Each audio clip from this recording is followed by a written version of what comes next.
It was 2016 and a young girl comes into treatment for heroin addiction. She's only 20 years old, which is great because it's a lot easier to change at 20 than it is at 40.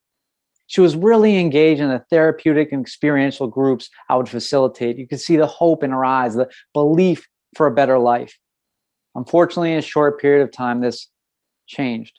She started falling asleep during groups, appearing disinterested and not engaged. She came up to me one day with tears in her eyes and said, "Dylan, I'm so sorry. I really like your groups, but I just can't stay awake. I can't pay attention. These medications are really messing me up." See, within our first few weeks of coming into treatment for addiction, she was given numerous medications. Ironically, the treatment she was getting through medications was hindering the treatment she was finding helpful in the groups. Fast forward a few years, and I'm having a conversation with a clinical director. "You know what the evolution of the harm reduction model is going to look like," I said. "What?" she replied. "Clients will start dying in treatment." Within days, I witnessed this for the first time. Never in my 16 years as an individual in recovery or 15 years as an addiction treatment professional had I seen a client die in a treatment setting, let alone from an overdose. This conviction was hard-earned. It was only weeks prior that I found an individual dead from an overdose in a sober living home. Both of these individuals were prescribed potentially addictive medications. Now, I'm not here to stigmatize medications or doctors. I'm here to advocate for long-term recovery, and because I believe people are dying needlessly because of the harm in harm reduction. A few things to clarify. When I say addiction, what I mean is a chronic disorder with a substance or behavior characterized by an inability to stop despite progressively worse consequences. And when I say recovery, what I mean is the recovered ability to stop that substance or behavior, along with a decreased reliance on chemicals and an improvement in health, relationships, and potential. I'm going to focus on medication-assisted treatment, part of the harm reduction model, which aims to reduce the harms caused by addiction. While this has been shown to help in some cases, this is also a problem, and I'm going to show why it's a problem, how it got to be a problem, and what we can do about it. I came into recovery in 2004, right as the ripples of the opiate crisis hit the shores of treatment. From 1991 to 2011, there was a tripling of opiate prescriptions and a near tripling of opiate-related deaths. This increased drug availability was associated with use and overdose. Unfortunately, this isn't old news. In 2018, on his show, The Doctors, Dr. Travis Stork stated, "Prescription medications kill more Americans every year than heroin and cocaine combined." As I began to watch this increase in medication and addiction treatment, along with this increase in overdoses, I started to wonder, how many medications does it take to get sober? I asked that not out of shame or judgment, but because I wasn't seeing a lot of people recover using medications. In fact, the individuals I knew who maintained recovery did so without the long-term use of medications. So why is this important? Because according to the Surgeon General, nearly 21 million Americans suffer from addiction. And if we start administering potentially addictive medications to all these individuals, we could have a big problem. Dr. Nancy White, board certified in addiction medicine, says the addictive brain doesn't differentiate between legitimate and illegitimate use. If an individual could take an addictive substance appropriately, they wouldn't have an addiction. As I began to explore this connection further between medication and addiction, I came across the Drug Addiction Treatment Act of 2000, which allowed physicians to prescribe potentially addictive medications known as controlled substances to individuals struggling with opiate addiction. To put this in perspective, this included things like benzodiazepines, one of the most physically addictive substances known to man.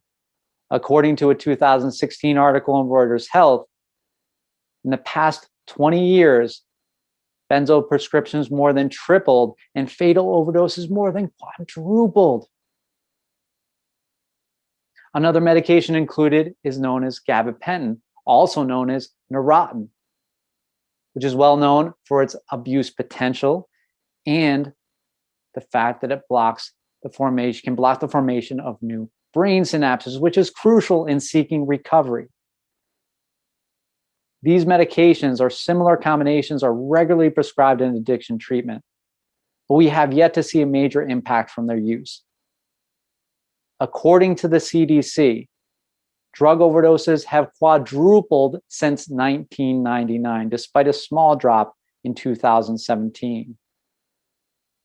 These medications are expanding while oversight is diminishing.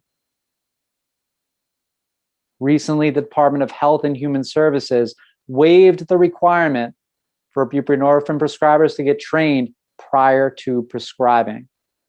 Buprenorphine is the active ingredient in Suboxone, a controlled medication used to treat opiate addiction. I've seen a client prescribed a benzo, an opiate, gabapentin, and a stimulant numerous times a day, every single day, as part of the addiction treatment protocol, regardless of the fact this individual continued to relapse on illicit drugs. I believe if this individual wasn't under the influence of these controlled medications, this person could have drastically benefited from treatment. Sadly, we'll never know because this individual died from a drug overdose before being given a chance to find out. When I ask myself, how is this possible? The Drug Addiction Treatment Act answers the question. Now, it's not only controlled substances that are a problem here.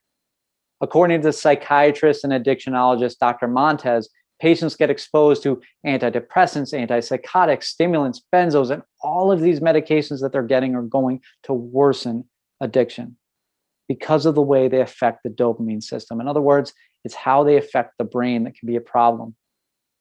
In one center I worked at, 96% of the clients were on psychiatric medications. Only 4% were not prescribed medications. That happened to be the same number of clients on average who successfully complete the program. The group of individuals who weren't taking medications had a 350% higher recovery time than the individuals who did take medications. And by recovery time, I mean time away from their addiction. So we have to ask ourselves, are we moving toward recovery or addiction? Because the way in which we use medications can greatly influence that. Let's take a deeper look at Suboxone. Suboxone has been shown to help in the short term. However, there are clear indicators this isn't the whole truth. Suboxone has been shown to block an estimated 80% of a person's feelings on a low dose. A high dose can make an individual practically numb. Feeling is one of the developmental tasks of recovery, and it's hard to feel if we're numb. The other challenge with Suboxone is the addictive potential. In treatment centers in India, 67,000 individuals are seeking treatment for buprenorphine addiction. Buprenorphine is the active ingredient in Suboxone. One individual said, "You definitely get high off Suboxone. That's why people sell it." Another client told me his first opiate was Suboxone, which led him to heroin.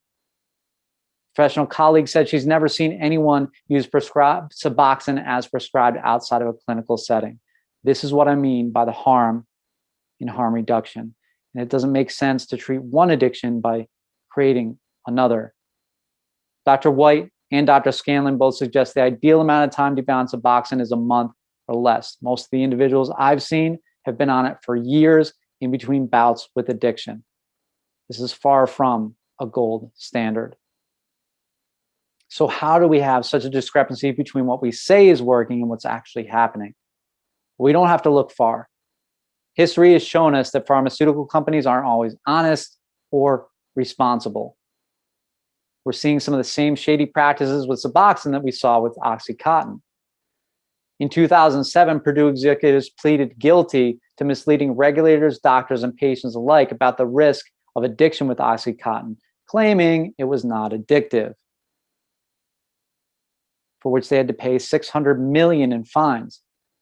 In this 2019 article, Reckitt Benckiser paid $1.4 billion in fines due to their alleged illegal marketing tactics for Suboxone.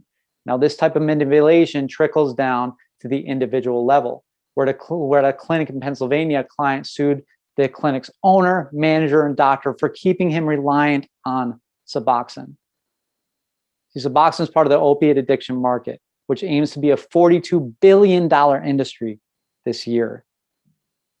As one individual put it, the difference between an honest data set and a manipulated one is worth billions. I knew an individual who was prescribed Suboxone after being clean for years. Within days, the dose was doubled. Within a week, this individual was dead from an overdose. When I asked why was this individual prescribed Suboxone, the response I got was, studies show that it works. My question is, for whom? These stories break my heart because I know we can do better. And I know recovery is possible even for the most hopeless cases. But if we continue to allow the expansion of medication-assisted treatment and the harm reduction model without discernment, I fear we'll do more harm than good. And it's not like we don't have better alternatives. For example, instead of using space for nicotine use, which increases the likelihood of relapse, we can create a space for meditation. This one woman decreased her need for opiate medications by 75% using meditation, not medication, but meditation. There are also holistic practices like acupuncture, which have been shown to help. And organizations like the Alliance for Addiction Solutions, which promote these holistic alternatives. Even nutrition is well studied and has been shown to help. One center in Colorado that uses nutrition claims a 60% recovery rate with their clients. That's double the industry standard of 30%. We can engage in sober, active communities and activities like exercise or yoga. Yoga is a very nice treatment for PTSD, trauma. Better than any medication anybody's ever studied, according to pioneer in trauma research, Bessel van Kolk. And this is important because many individuals with an addiction have a history of trauma. There are fellowships like the Unicorn Project, a group of individuals who have maintained recovery without the use of opiate medications. There are comprehensive programs like the Physicians Health Program.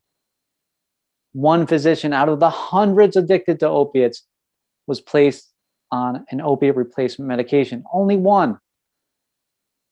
And 78% of the physicians never had a single positive drug test over the 5-year period. So there are some great programs and alternatives out there.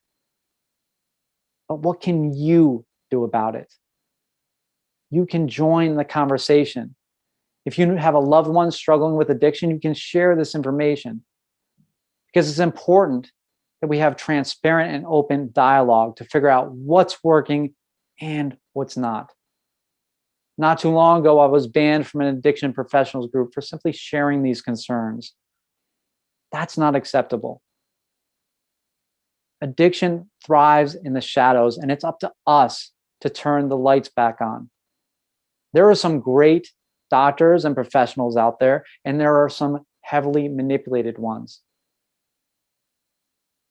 It's important that individuals with lived experience in recovery have a seat at the table, and that we continue this type of open, transparent dialogue. I'm grateful for the individuals and organizations who've done this with me, because without them, I wouldn't have been able to give this talk. And it's not like we have to do only one or the other.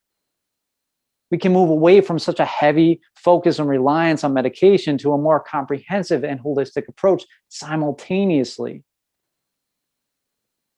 I often wonder what it would have been like for these individuals that passed away if they had been given this alternative. We want to meet individuals where they're at, but we don't want to leave them there. We want to invite them to a better life because A, it's worth it, B, it's possible, and C, if we don't invite them to something better, I'm afraid we could be looking at the next epidemic of individuals addicted to medications and suffering from long-term side effects. Like my mom said, we don't need a second opiate epidemic under the guise of fixing the first one.